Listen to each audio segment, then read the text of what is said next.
Welcome to this published author's interview. My name is Kenneth Muyingo, and with me I have a special guest who I will be interviewing. I just want to mention, first of all, that if you would like to write a book and become an author yourself, there is a link with this interview. To join the group, become an author and write your first book and connect with like-minded people who are doing the same and are also in the process of becoming authors themselves. With that said, I would like to get into the interview. And first, I would like to ask my guest to say hello to you and then to introduce himself. My guest, can you please say hello to our viewers and to introduce yourself, please? Hello, everybody. This is Herbat Ssali, the author of Poverty is Not God's Plan. It's my great pleasure that I'm on this platform to talk to you about the new project about Poverty is Not God's Plan book. And I'm excited to be here with you, Ken. Thank you Herbat so Ssali much. is my name. Yeah. I originate from Uganda. I'm a husband to a beautiful wife, Aisha Ssali, and a father to John Mark Ssali and Jed Malaika Ssali. I did Bachelor's of Science in Quantitative Economics, and I'm now doing my Master's in Theology. I am excited to be part of this field of writing. I'm a businessman, I'm a preacher, I'm an author, and right now I work with the Oxford High School in Uganda as a proprietor and managing director, Progressive Research and Business Solutions, and chairman board, PMC Microfinance. I am excited to be here, Ken. Yeah. Wow, quite a profile. You are a busy man. Oh. Thank you so much for making time for us to do this interview. The aspect of your profile that I want us to zero in on this interview is the author aspect. Yeah. You have written a book, Poverty is Not God's Plan. I have a copy of it here, and I am currently reading it, and I am intrigued as well as inspired. And I want to ask, can you tell us about your book? What is the vision that you had for this book? Yeah, Poverty is Not God's Plan is a book I wrote with the intention of helping people to discover their potential. I come to understand that many people live with the idle ability. Potential is about the idle ability, the ability which is need to do something, but when you have not yet discovered it. So with knowledge which is in that book, it is just enough for someone to understand that I have some potential to do something, and maybe to ignite that person, that potential to start doing something. It is incorporated with a lot of things. For example, there are principles of self-management, principles of resource management and gift management. Before doing anything, you must have known how to manage yourself. Because I'm talking about three things. I'm talking about self-management, resource management, and gift management. You cannot manage the resources when you cannot manage yourself, and you cannot manage the gift before knowing how to manage yourself. That's why I come up with those three principles. That book is backed with a rightful interpretation of the Bible. That's why I called it Poverty is Not God's Plan. After discovery that God gave us everything, and it's about us to discover what the right thing to do and what we are gifted in, so that we can execute the activities which are before us to come up with something. Yeah, that is it. Wow, very nice, very nice. Thank you so much.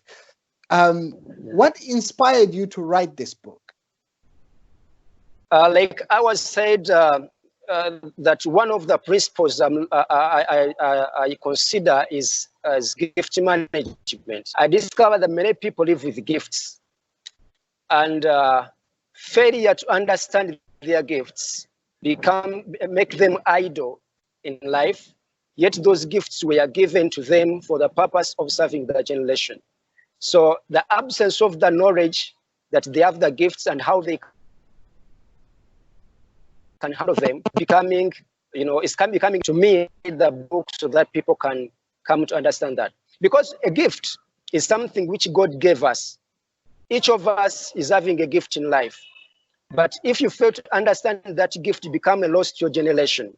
When God looks at you and I, he looks at the fertile soils. Remember, we are made out of soils. And a gift is like a seed which God sowed in someone so that he can profit, he can bear fruits in some other time to come. So if you do not understand that you're having that gift, God will not have those fruits from you. Yet those fruits were intended to be profiting the generation. We are sheep which is carrying a cargo, and when that cargo is a gift. If I'm a merchant and I'm waiting for some ship coming from some end to this end, expecting that ship to bring my cargo, and I find that that ship has come without my cargo, then that ship loses a meaning to me because I'm interested in the cargo, not the ship. That's why I always tell people that you are valued as much as your gift is valued. In other words, the value of your gift determines your value as an individual carrying that gift.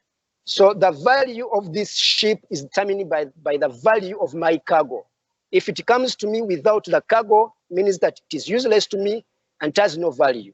The same applies to human beings, that our gifts determines our value before people. Matter of fact, people like the gift you carry, not you who comes before them. If I'm not having a gift, you may find that many people will not welcome me. But because of my gift, people are going to welcome me and expecting me to profit to them because of the gift I carry to them.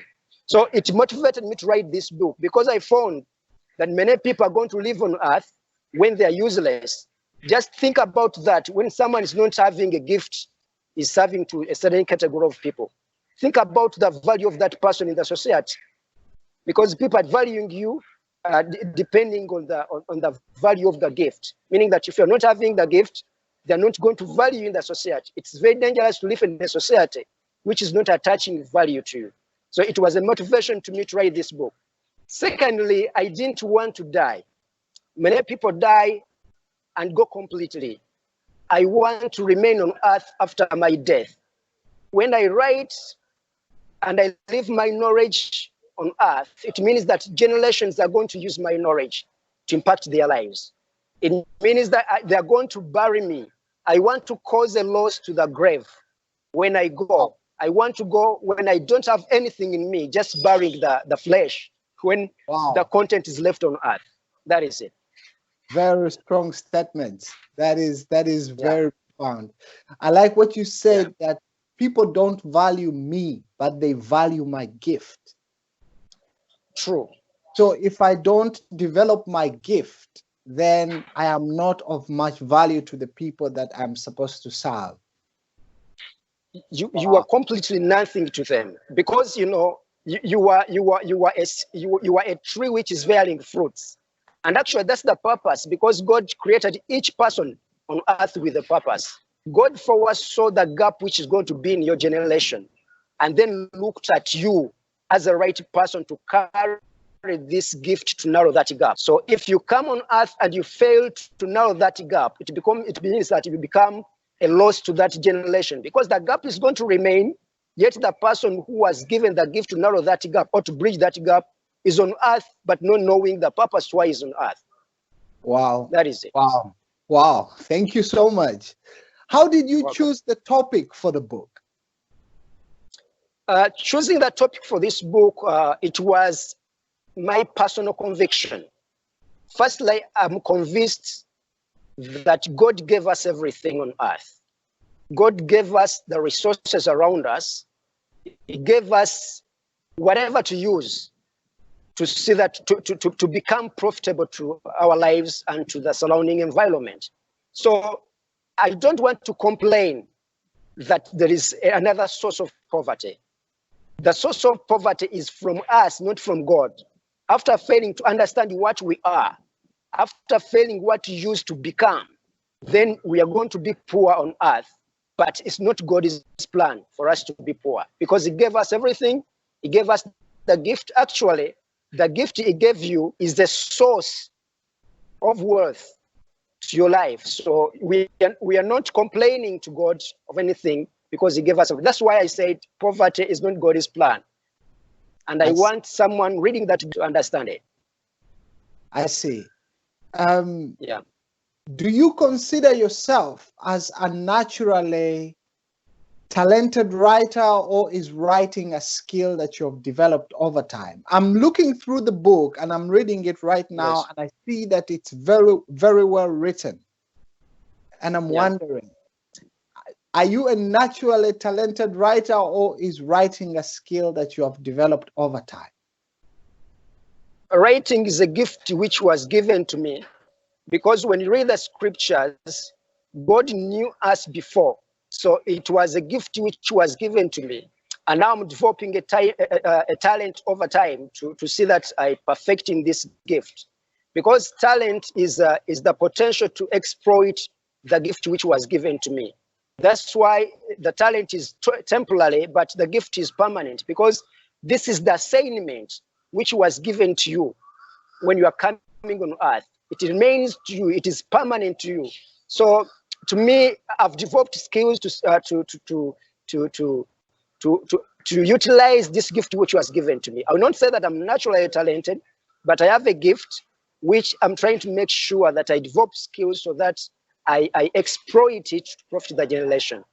Though I will say that the skills I develop improve on my talent in writing over time. It's like when we look at the close example of the footballers. A footballer is having a gift of playing football, but over time they're demanding him to improve, to develop the talent of playing football. The gift is there, which is a permanent thing. And when he's hired to play for a certain team, this person is going to be demanded to improve on the gift so that the team benefits from him. But when this talent declines, the team will say, we don't want you here anymore. And this guy is going to step out of the team. But remember, some of these guys, when they step out of the teams, they become coaches because there is something permanent in them they are carrying, though their talent has declined, which may be limited by the age and other factors. So the talent is a temporary thing which is birthed from the permanent thing, a gift which was given to you before your creation. Very, very profound thoughts. I'm reading the book and I'm looking at what should we expect in your season.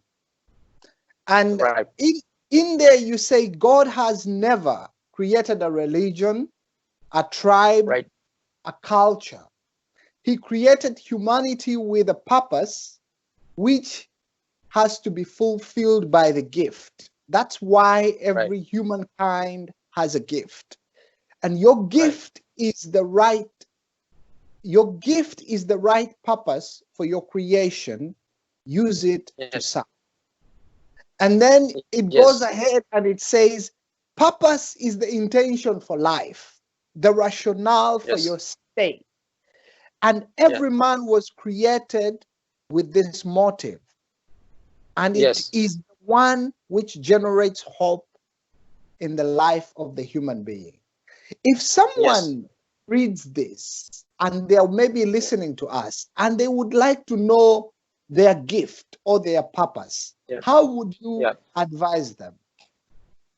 I'm going to give two things. One, there is something in life you are always complaining about. That's the first thing in life. You find that someone may be complaining about poor leadership in the community. Poor leadership, always complaining about poor leadership.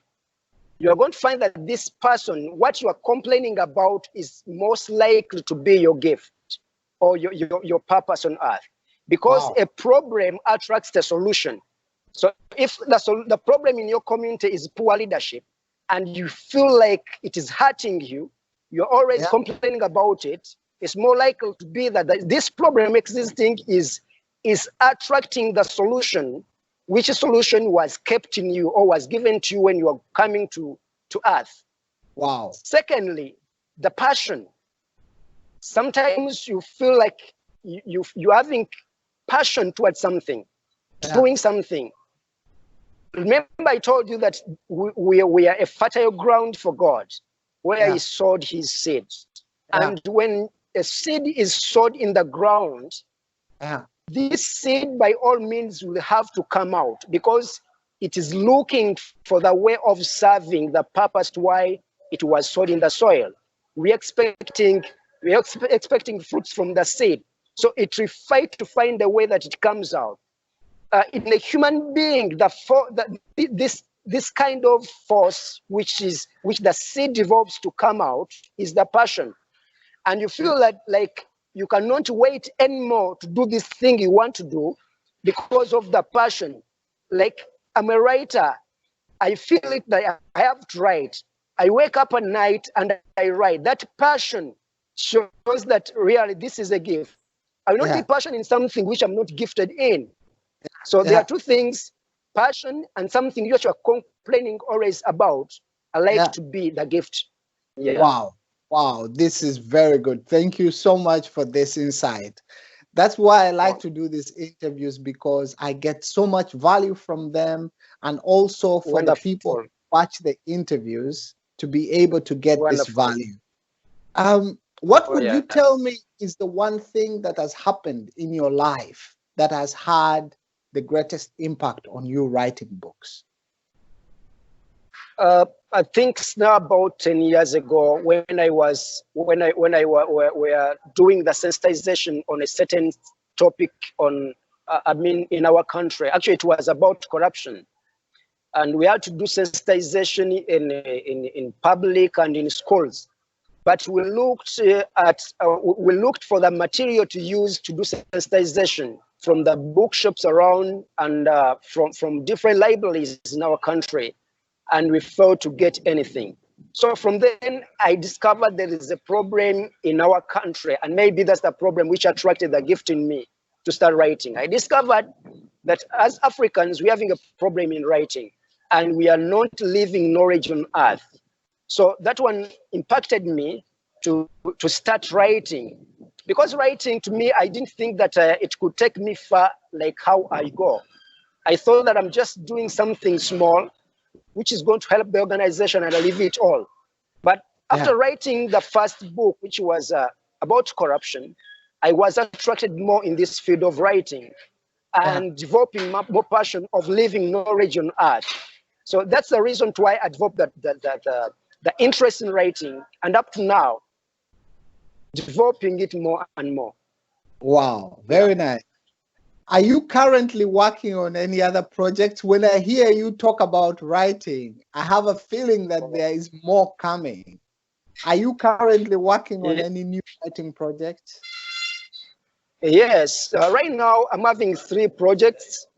I'm having the one which is in the final stages, which is the strength of a woman. I'm writing about the strength of a woman. And I think by the end of July this year, I'll be done with that book. I'm having some other 2 books. I'm having another one which is called The Barren Womb. I'm looking at people carrying womb of potential they have not utilized, which is very dangerous.